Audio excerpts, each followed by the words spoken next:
अपने पराए। घर की लड़ाइयाँ कितनी भी हो, लेकिन ये भी सच है कि किसी पर कोई आपत्ति हो तो अपना ही परिवार साथ देता है। भैया, मेरे पीछे पुलिस लगी है, प्लीज मुझे बचा लो। रवि और राज दो भाई, लेकिन दोनों में कभी नहीं पटी। अरे क्या हुआ छोटे, क्या कर दिया तूने? अरे कुछ नहीं भैया, मेरा दोस्त है ना राजू, वो मुझे लेकर बैंक गया था। मुझे नहीं पता भैया कि वो वहाँ बैंक लूटने जा रहा है। मैं उसके साथ बैंक में घुसते ही सीसीटीवी कैमरे में दिख गया हूँ। अब पुलिस मुझे ढूंढ रही है भैया, मुझे बचा लो। राज कुछ सोचता है, फिर कहता है, ओके, तुम यहीं रुको, मेरा एक दोस्त पुलिस में है, मैं बात करता हूँ। तभी वहां रवि की बीवी राज की बीवी के साथ आ जाती है।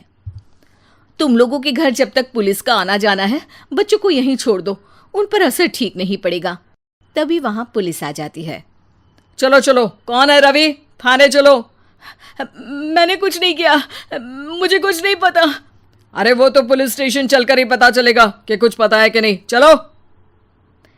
कहानी का फ्लैशबैक। भैया, मुझे मेरे मकान में हक चाहिए ही चाहिए। अरे लेकिन छोटे, अभी मेरे बच्चों पर काफ़ी खर्चा है, तेरी भाभी की भी तबीयत ठीक नहीं रहती, बजट बिल्कुल नहीं है कि मैं अलग होकर रहूं। देख लो भैया, 1 महीना है तुम्हारे पास, जल्दी से घर खाली कर दो।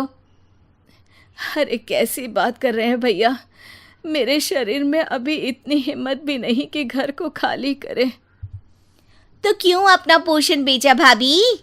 अरे तुम तो जानती हो, पिताजी की बीमारी के कारण उन्हें हमारी ज़रूरत थी, कैसे आते पैसे।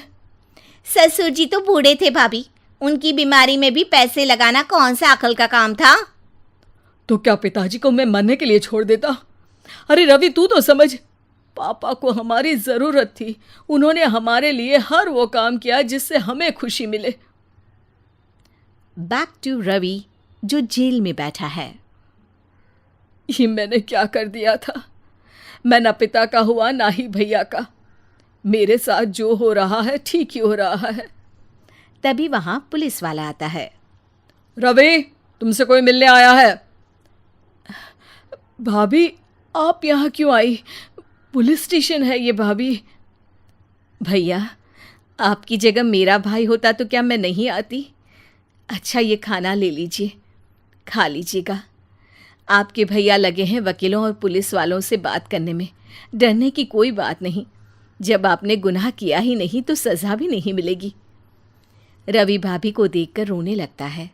घर में साक्षी चुपचाप बैठी होती है कि तभी सोनम कहती है, अरे साक्षी, क्या हुआ, परेशान क्यों हो रही हो?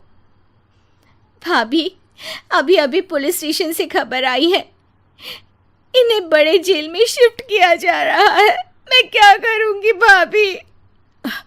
रो मत, हम अच्छे से अच्छा वकील करेंगे। लेकिन उसमें तो बड़े पैसे लगेंगे दीदी, हम इतना पैसा कहाँ से लाएंगे? अरे क्यों, ये मकान है ना, और मेरे कुछ गहने भी हैं। साक्षी की आंखों में पानी आ जाता है। पर दीदी, ये तो आप और भैया की मेहनत की कमाई है। पापा के बाद भी तो हम लोगों का सब खत्म हो गया था। पापा को तो बचा नहीं पाए, लेकिन भैया को ज़रूर बचा लेंगे, और भगवान चाहेंगे ना तो दोनों भाई मिलकर इससे भी बड़ा मकान खड़ा कर लेंगे। साक्षी। थोड़ी देर में राज वहाँ आता है। सोनम सही कह रही है साक्षी, पैसों की कमी के कारण किसी भी बेगुनाह को सज़ा नहीं मिलती। राज एक अच्छा सा वकील करता है।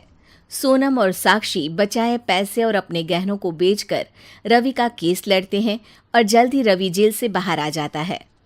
रवि राज को गले लगाकर कहता है, भैया मुझे माफ़ कर दो, मुझे साक्षी ने सब कुछ बताया है।